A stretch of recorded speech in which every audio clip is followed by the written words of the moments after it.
देखिए, ये एक हमारा सांकेतिक प्रदर्शन है उस उत्तराखंड सरकार के खिलाफ जो आपदा में सिर्फ फोटो शूट का कार्य कर रही है। हाल ही में आप जाएं, आप किसी भी क्षेत्र में जाएं, आपदा के नाम पर सिर्फ फोटो शूट का कार्य चल रहा है। धरातल पे कार्य भाजपा का कहीं नहीं दिख रहा है। जो हमारे आपदा पीड़ित परिवार है उनको उचित मुआवजा नहीं मिल रहा है।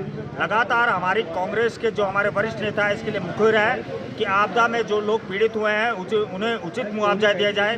मैं ज़्यादा दूर नहीं जाऊंगा। हमारे जो नज़दीक मकड़ती गांव है जहां पर इतनी बड़ी आपदा आई है वहां पर भी माननीय मंत्री जी अभी तक नदारत दिखे हैं। वहां पर 2 हमारे स्थानीय लोगों की मृत्यु हुई है। झड़ी पानी में हमारे एक नेपाली मजदूर की मृत्यु हुई है। अभी तक उत्तराखंड सरकार के द्वारा उन पीड़ित परिवारों को किसी तरह का मुआवजा नहीं दिया गया है। वहाँ पर 100 से दुकानें ज़्यादा वहाँ पे भई हैं। कितने लोग प्रभावित हैं, लेकिन वहाँ जाकर सिर्फ आश्वासन देने से काम नहीं चलेगा सरकार का।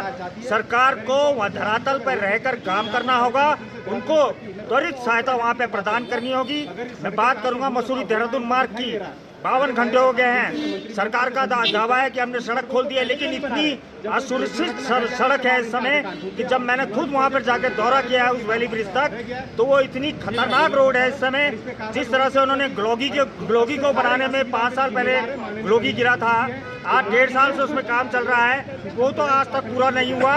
अगर 5 साल में ग्लोगी नहीं बन पाया है तो आज तो 12 जगह लैंडस्लाइड है। तो क्या 10 साल तक मसूरी अपनी सड़क के लिए तरसती रहेगी? ये काम है माननीय गणेश जोशी का। इसीलिए मैं उनसे मांग कर रहा हूँ कि आप कार्य करने के लायक नहीं हैं। आपने 15 साल तक सिर्फ मसूरी की जनता को, मसूरी विधानसभा की जनता को चलने का काम किया है। आपको नैतिकता के आधार पर इस्तीफा देना चाहिए। आपने एक ऐसे अधिकारी के साथ दुर्व्यवहार किया है जिन्होंने पूरे देहरादून जिले को संभाल रखा है। उनका जो एरिया है वो त्यूणी से लेकर ऋषिकेश तक है। वो दिन रात भूखे प्यासे पेट सड़कों पर चल रहे हैं, आधागर क्षेत्रों में जा रहे हैं। आप उनके साथ ऐसा दुर्व्यवहार करेंगे? हर माँ बाप की इच्छा होती है कि उनका बेटा IAS बने।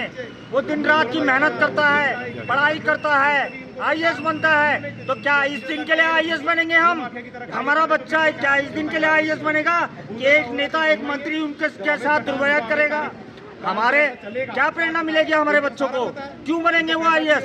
अगर हमारे ऐसे ही नेता उनके साथ दुर्व्यवहार करेंगे तो माननीय मंत्री जी, अब हद हो चुकी है आपके लिए। उद्यान विभाग में CBI घोटाला, ऐसे अधिक संपत्ति का घोटाला, सैन्य धाम का घोटाला। अरे कितने घोटाले, कितने भ्रष्टाचार करोगे मंत्री जी? अरे पुष्कर धामी जी, अब तो जागो, हटाओ ऐसे मंत्री को यहाँ से। और माननीय मंत्री जी, आप नैतिकता के आधार पर तुरंत अपने पद से इस्तीफा दो।